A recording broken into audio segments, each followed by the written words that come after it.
one memory that I have every day is Dr. Rayburn because I'm sitting in his office. Covenant College was here too in those days, and my wife Ann was the secretary for Dr. Rayburn. Her office, her desk was in the hall there, and the little room down below, which originally was the wine cellar, I think, for the mansion, was the room for the registrar. So Ann worked for Dr. Rayburn and worked for Rudy Schmidt, who was the registrar. The library was next door. Almost everything was in this building. And I remember sitting in here one day, not over there, Dr. Rayburn was there, I was on this side of the desk, and he said, "I have something for you to do." He said, "There's a church on Grand Cayman Island that needs a pastor, and I think you ought to go down there and do that." I'd never heard of Grand Cayman. I thought he was talking about the Grand Canyon or something, but found out that Grand Cayman was a little island, part of Jamaica, and that the Boatswain Bay Presbyterian Church was in need of a pastor. Dr. Rayburn was the kind of person that when he told you to do something, you did it. You just didn't ask any questions. He was a chaplain in the military, a very impressive man, and he liked to tell the students what to do. He even told us how to dress. And if he didn't like the way we looked when we preached in homiletics, that would be part of the sermon critique. You know, Dr. Calhoun, that tie really doesn't go very well with that coat. You need to wear some other color. And we did it. So I went to Grand Cayman because Dr. Rayburn told me to.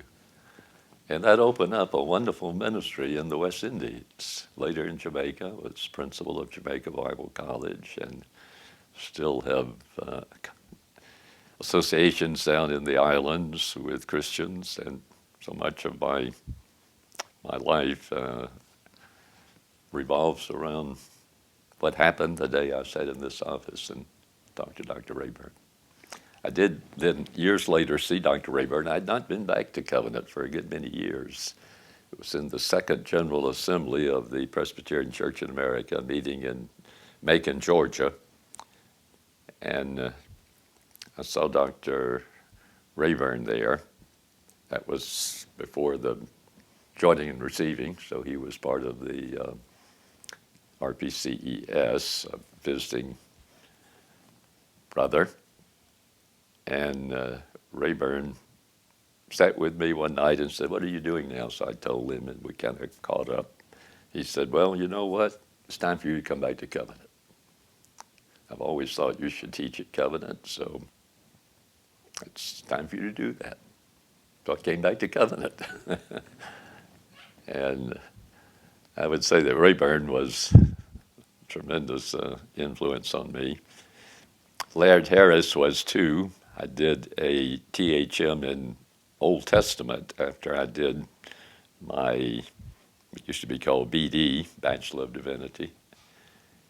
And a sermon that I preached at Columbia International University on Tuesday, I was talking about studying, the importance of studying the Bible and knowing what's in it. 1 Peter 4 was my passage.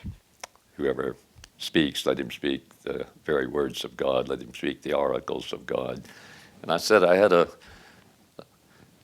old seminary professor when I was studying in seminary who would hold up his Bible and he would say, "This is a big book."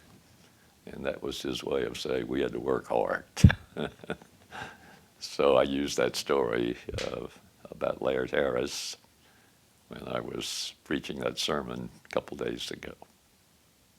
Well, you don't want to get me started on all this. We'll spend the rest of the day here.